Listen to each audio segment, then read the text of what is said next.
excited to be back here talking about how to source product from China. This talk is specifically oriented towards Amazon sellers, people who are online retailers, selling on Amazon, using fulfillment by Amazon, those types of things. So I want to give you a baseline. I'm assuming that most of you are starting from a beginner level, basic level, and you haven't sourced product from China before. So I want to bring you up to speed on how the industry looks, give you a kind of a primer on the jargon and all that kind of stuff. So let me introduce you to who's working in this space and who are some of the people that you're going to be interacting with. Raw material suppliers are the guys who the factories buy stuff from. This is important because when people go to these vendors and these factories and they ask you ask for an MOQ, you ask for a minimum order quantity. A lot of people may be under the impression that that's an arbitrary number that the factory is choosing based on, I want to make this amount of product and I want to make this amount of money. It is actually highly influenced by how much material they are buying from their raw material suppliers. So if you're making a plastic product, they're buying a certain amount of bags of plastic pellets that they're using in their injection molding machines. And if they can't make an entire production run with those plastic pellets, make all of, if it's 5,000 pieces of whatever, they're going to have leftover raw material that they're going to have to store.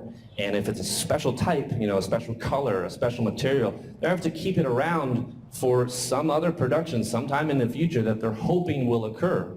That's not a given, so it's a risk that they have to take. So the point being, the raw material suppliers are the guys who, for the most part, are setting the MOQs that your guys are running up against.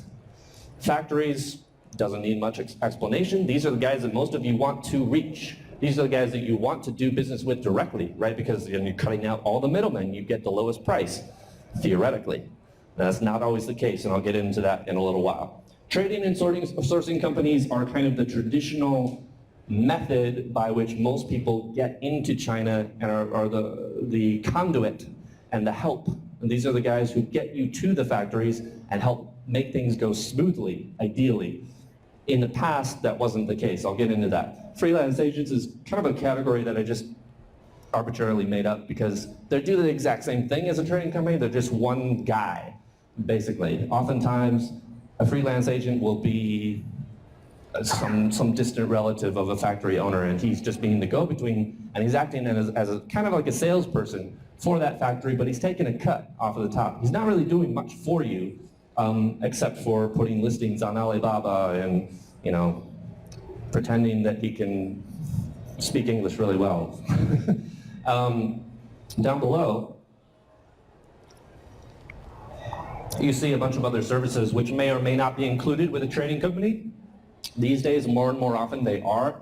So you may, and they may exist on their own. So you may have an engineering firm which may help you in China develop your product, design your product, but it may be a part of a trading company as well. You may have an entirely separate third-party quality control agent which is doing your inspections, but it also may be a part of a trading company. The lines are very blurred in terms of these different industries, okay? And there's some other industries that you're going to be working with as well.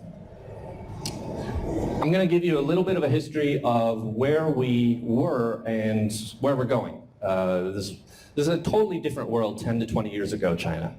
It's kind of a world that I wish that I could have been around to experience, to be kind of the first one in the gate and be in that crazy world. It's still China is very, very crazy, but back then it was the Wild West. Back then, Chinese factories were doing simple products, not very complicated.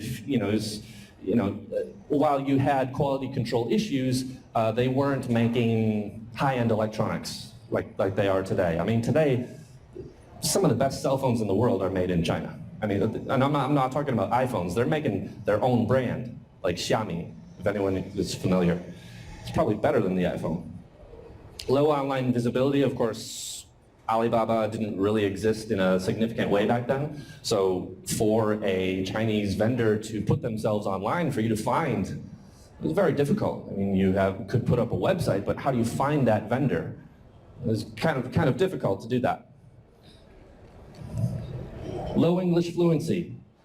That's still the case, but I mean, back then, factories couldn't speak English. I mean, you weren't able to communicate them directly unless you could speak Mandarin or if you had a translator, okay?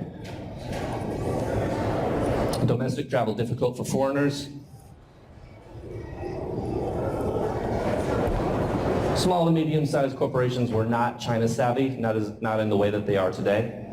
So today you have high-end consumer products capability. I mean, China is where you can make almost anything in the world. In fact, the technology, the techniques, the skill of their laborers in China has risen to such a degree that the simple stuff, like the garments, are now no longer. China can't compete because other countries, Bangladesh, Vietnam, those are countries where now you're buying your garments because you can't buy them competitively in China anymore.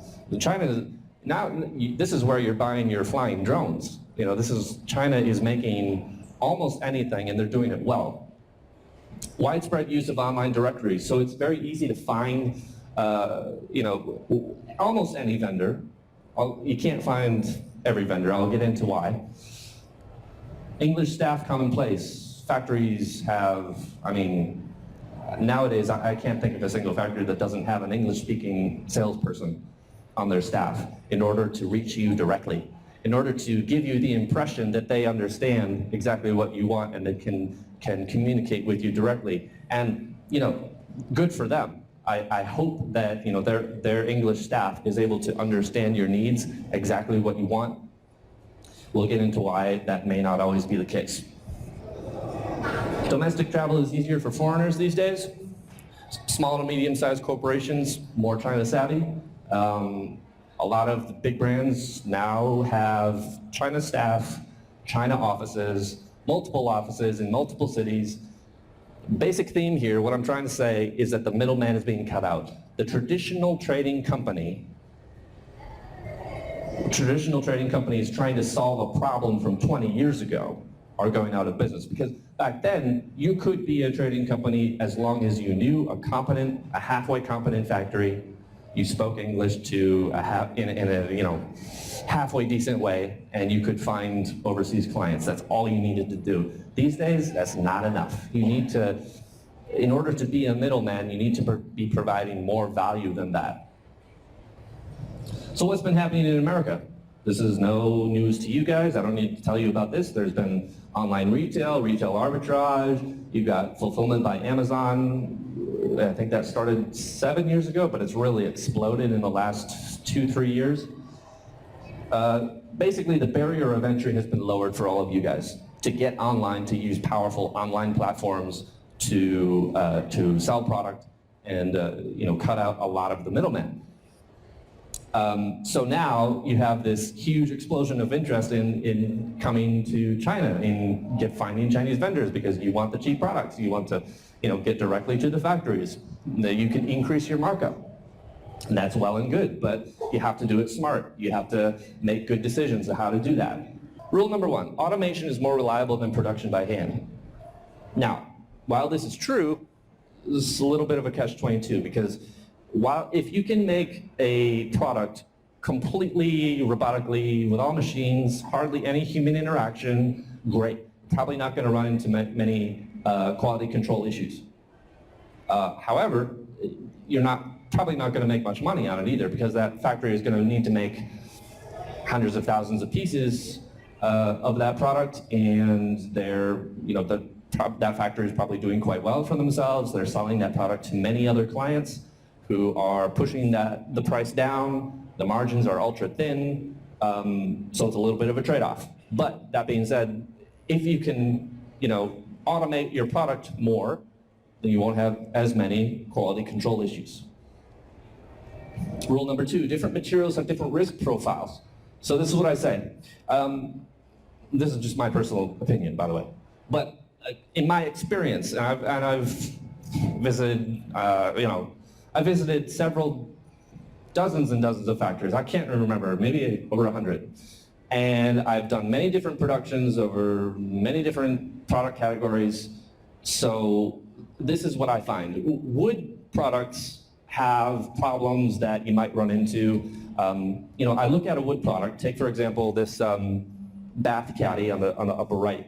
It's the thing that you put in your bath and you can read a book or whatever, and you can set stuff on it. When I look at that, I go, okay, this product requires lots of different pieces to be cut, sanded. It has to be glued together. This looks like bamboo, so probably each piece has a little bit of glue in between that's put together, that holds the thing together. It's varnished, or it has some kind of stain, so that's done by hand as well. It has a little wire product, which is probably put in a jig to bend into the certain shape that they need it to be. So I go and I look at that and I go, okay, what could go wrong? I always go to the worst case scenario. I don't want to scare anybody, but it's my job to think about the worst case scenario. So I go, what if these products are not properly packaged? They're put into a shipping container, and these shipping containers, when it's like in the summer, it's like a closed metal box, and they reach temperatures of like 120, 130 degrees, 140 degrees.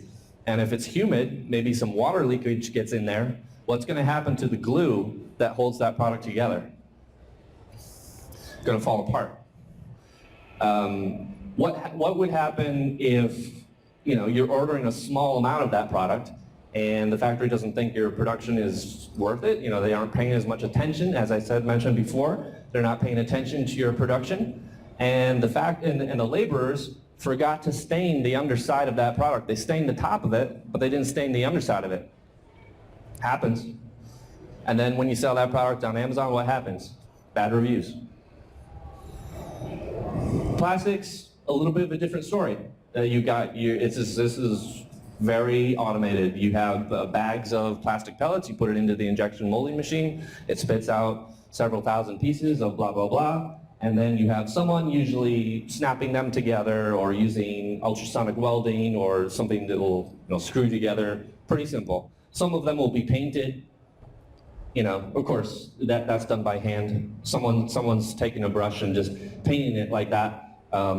So when I look at something like that, I go, oh, make sure that it stays within the lines. Make sure that they understand what color, the Pantone color that you're looking for, all that kind of stuff. But plastics, not as many problems, but higher MOQs. Metals, welding problems. You could, if you have a stainless steel product, which is a nice, clean, smooth, shiny surface, got to be extra careful. Make sure it's packaged. A stainless steel product like that, if it gets a dent on it or a scratch on it, suddenly the value of your product, the perceived value just goes whoosh. So you want to be careful with stainless steel. Fabric, I don't know why, but I get like a ton of problems with fabric productions. Now, I don't want to say don't ever order fabric products, okay? Some of the best fabric products like backpacks are great in China. Like some of the coolest, interesting niche backpacks you can find from Chinese vendors. But you have to be careful because I see when they're doing the stitching and they're doing cutting, make sure you have to have your QC agent, if it's a third party or someone, your trading company, understand you will not accept any frayed edges on the side. You will not accept any, haphazard, stitching. Make sure if it's a corner that they're stitching, that it's actually a 90 degree. They aren't going like that. And they're half-assing it. Sorry, we're adults. Rule number 3, know a little bit about your product. You don't have to be an expert. This is what I say. You don't have to be an expert in manufacturing, okay? But a little extra knowledge about manufacturing can influence your buying decisions. This is what I say. So, let me go back to that.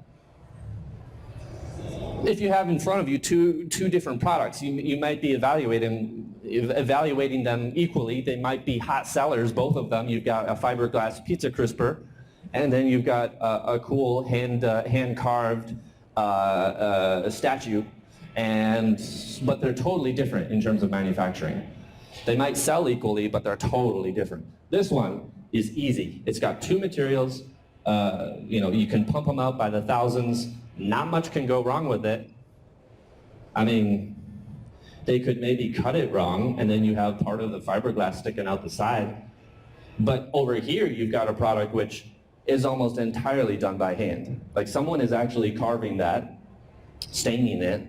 If you have your logo on the bottom, which is maybe burnt, you have a brand, it's burnt into the bottom side. Make sure that it's not, they don't overdo that, and so it's completely blackened and you can't see your logo. A lot of things could go wrong with that, but so this is the choice that you have to make. Rule number 4, generic products need low margins. So on the left side, you can see generic products. Cheap, wide consumer use, low complexity, few materials, largely automated production. You can look at any one of these products on the left side, and I can guarantee there's like hundreds of factories that make that or something very similar to that. And they're all competing with each other, and they're all driving the price down.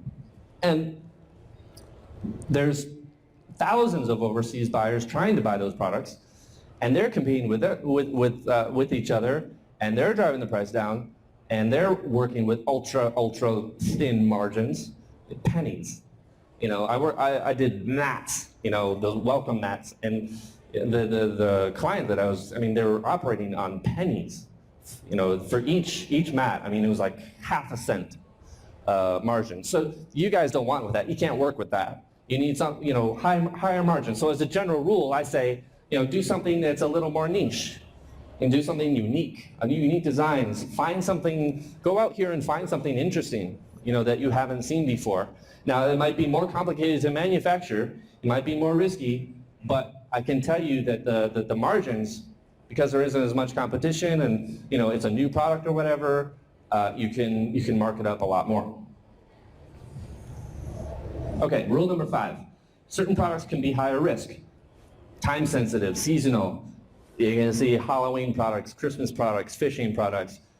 I'm not saying don't buy those types of products. Don't go into that. I'm saying if you have a problem in production and there's a delay and they have to rework your product, again, worst case scenario, and that happens, and the product arrives like 2 months late, 3 months late, that's time sensitive. You need it in time for the season.